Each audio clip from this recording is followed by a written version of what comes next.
So in this video, we'll be discussing about a commonly used design pattern, which is the decorator pattern. So decorator pattern is basically a structural design pattern that allows us to add responsibilities to an object dynamically. What it means is that we can add functionalities to an object without like modifying its actual content. What we do basically is that we wrap an object in a certain set of decorators that add these responsibilities as an external agent, and the object itself remains the same.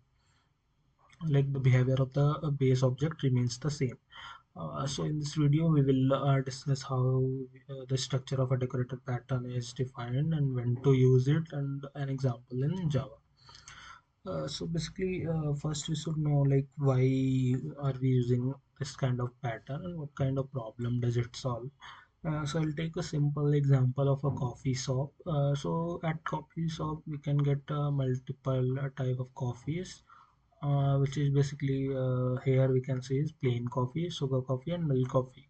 So plain coffee is basically the base of any type of coffee where you add certain coffee beans and water. So this is going to be the base of the coffee, and then on top of it we can add sugar and or milk as well. So if we think about solving this problem in code, the most common thing that comes to our mind is to use inheritance. So we'll have a basic interface for coffee, and then we can implement this interface according to our need.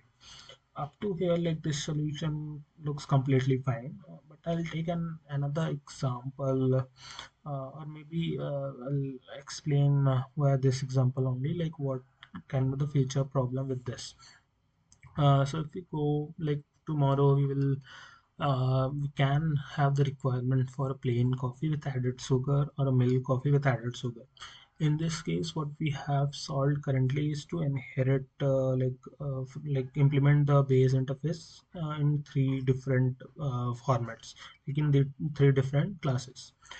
So if we want like to aggregate this sugar and plain coffee, we'll require another class that like simply inherits from this plain coffee and sugar coffee and adds the functionalities of these two classes into one.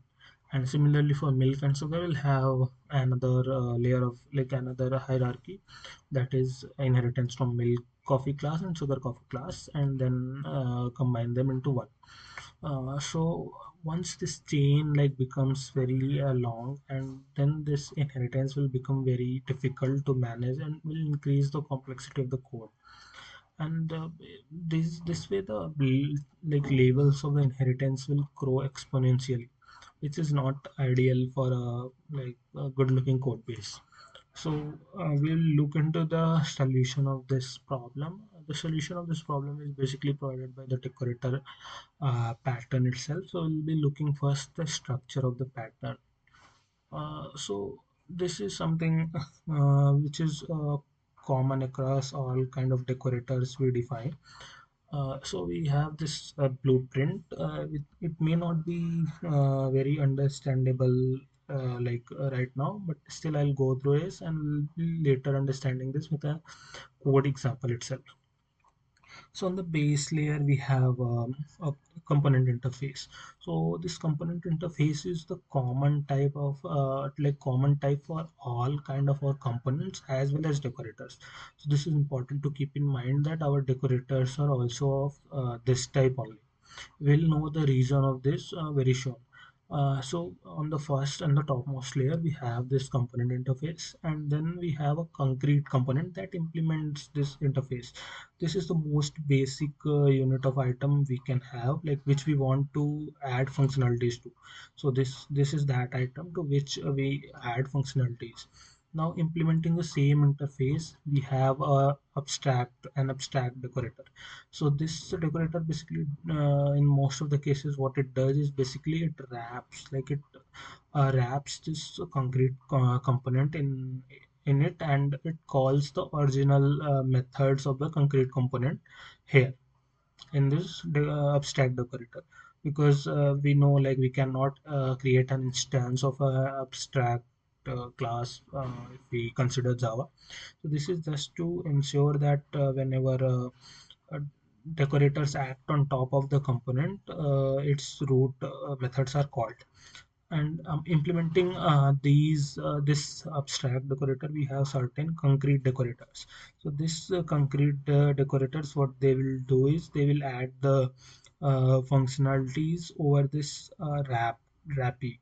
So wrappy is basically our base component, and these decorators will add extra functionalities on top of this existing methods of the wrappy class, which is basically the concrete component. So we can have a multiple concrete decorators here as well as multiple concrete components, but the structure remains the same. So and all of them, if we see, have the root as the component itself. So the output of one decorator. So if we create an instance of a decorator and pass the wrappy to it, so the type of this decorator still remains the component type itself. So we can again wrap it into some other decorator because the component type is same for all kind of decorators. So this is the advantage of having a common root component here, that allows us to chain the decorators and add like functionalities on top of each other. So this will be more clear when we go into an example itself. So we'll be going through our coffee example itself. So on the top of this funnel, we have the uh, coffee component. This is basically an interface, and now we'll have a concrete coffee component out of it. So we'll have two methods here, which is basically getting cost of the coffee and preparing coffee itself. And the first and the most basic component that we create out of this interface is the plain coffee. This is the plain coffee, and we will add our decorators on top of this. The decorators that we had defined were the milk and sugar here. So what will happen is that once we have our component, it will have these methods implemented in it. This get cost and prepare coffee. This will have some implementation in this component because it is a concrete component anyways. Now we'll have this abstract coffee decorator. If you see, we have a wrappy here. We basically wrap a coffee type of class in this abstract decorator. So this wrappy is nothing but this is the plain coffee here, you can see. We are using the type as the root interface so that we can work with different subclasses here. Now this decorator, abstract decorator, also has these two methods. If you say, these two methods are the same one that are in this interface, and by default we will get these methods in our like class implementing this interface. So what this get cost and prepare coffee in abstract decorator does is it simply calls out that wrappy dot get cost, and it calls out wrappy dot get coffee, sorry, prepare coffee. So this abstract decorator does nothing but just calls the functions of the its the wrappy class. Now we'll have these like concrete decorators. So these concrete decorators will have their own get cost and prepare coffee methods. Basically they will override these methods in them, and they what will they doing is they will basically call the super method for this. Super, if you know, super is the parent class. Super dot get cost, and like they define extra actions on top of it, which is basically can occur either before calling the super class method or like after calling the super class method. So like for sugar decorator, we might add some extra cost for adding sugar. So that will basically be something like add. extra cost method on top of a base like supers get cost method. So it will basically add an extra cost on the cost of the plain coffee. Similarly, for milk decorator, we can define, we'll have to first call out the method from the super class and then add some extra functionalities either before it or after it. So I'll take the code example, like how these are implemented. Uh, so yeah, basically the first thing that we have is this coffee interface with our method set like as get cost and prepare coffee.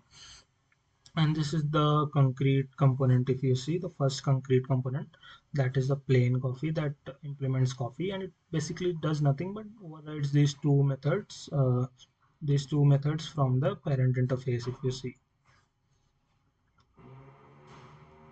these two methods are overridden, and what they are doing is simply returning base cost and simply printing that plain coffee has been created. Now we will go for the decorator class. So this is the abstract class. If you see, this is the abstract decorator we have, and it implements the same interface, same root interface. And this also has a variable coffee, which is of type the interface itself. And this is the wrappy that we were talking about. So we'll have a constructor here that will accept the wrappy itself and will assign this wrappy to the field variable. This is basic assignment with which will be passed on the instant when we create an instance of this decorate like the concrete decorators. So we'll pass the wrapped object and that will be assigned here by the constructor. Now here again we'll be having those two methods, get cost and prepare coffee. So what we are doing is we are simply calling the wrap is get cost and wrap is prepare coffee methods. We are doing nothing here, just calling the what we have wrapped, the methods of the class that we have wrapped. Now in the next we have the two decorators that we're talking about. The first one is the milk decorator and the second one is your sugar decorator. So these are the decorators. So they will have their they will implement the abstract decorator here, and they will also have their constructor that will simply accept the wrappy object and will pass it to the super constructor. And now we'll again have those two methods here, prepare coffee and like get cost. So what they are doing is that they are returning the super's cost plus they are adding 10 rupees to it. For case of milk and for case of sugar, they are returning like adding 5 more rupees to this get cost. And simply in the prepare coffee, what they are doing is they are simply calling the super dot prepare coffee and then they are adding milk to it. So this is the way it would like work. If we want to like go to the code and check out how we can call these methods. So we will go to the code.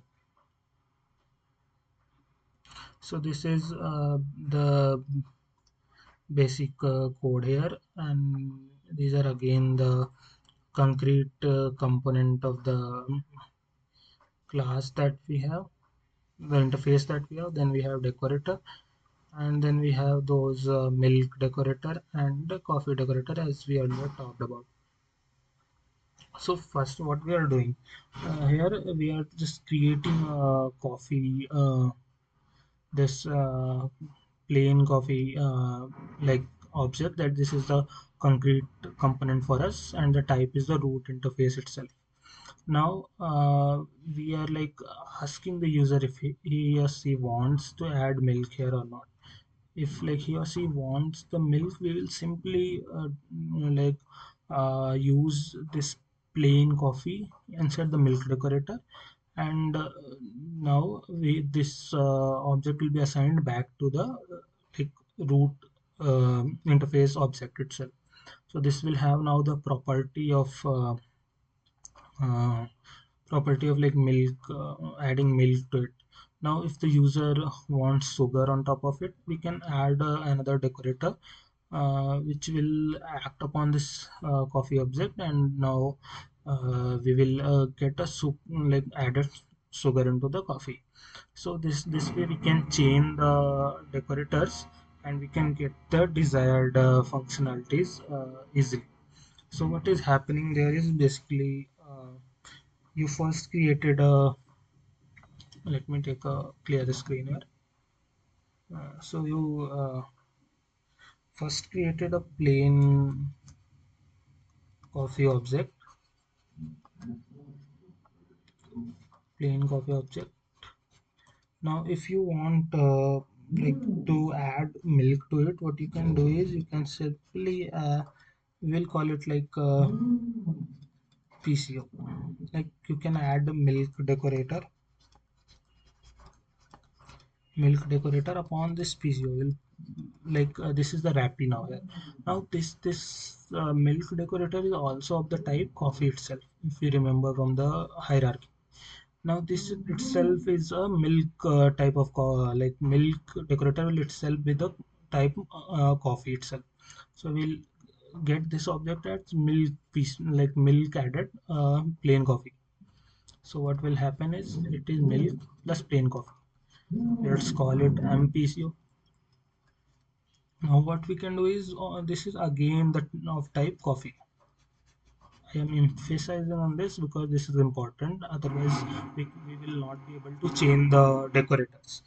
Now we'll have this sugar decorator.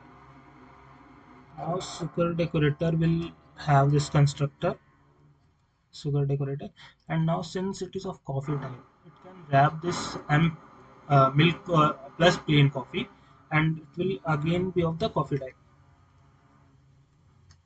If we do a new operator here and new here as well, so it will again be of coffee type itself. So we can add extra wrappers on top of it and we can form a chain basically. So there can be a wrapper one on a wrappy object if we and this is again of the root type. We can have our wrappy 2 on top of it, sorry wrapper 2, wrapper 2, and again on top of it it is again of type the base component interface, so we can have wrapper 3 here. So this way we can keep on adding a chain of wrappers without like making a complex inheritance here. And yeah, that's the use of this decorator pattern here. So I'll be stopping here, and if you have any questions you can post it in the comment. I'll be happy to take them up. Thanks a lot for watching the video. Please do subscribe for the videos. Thank you.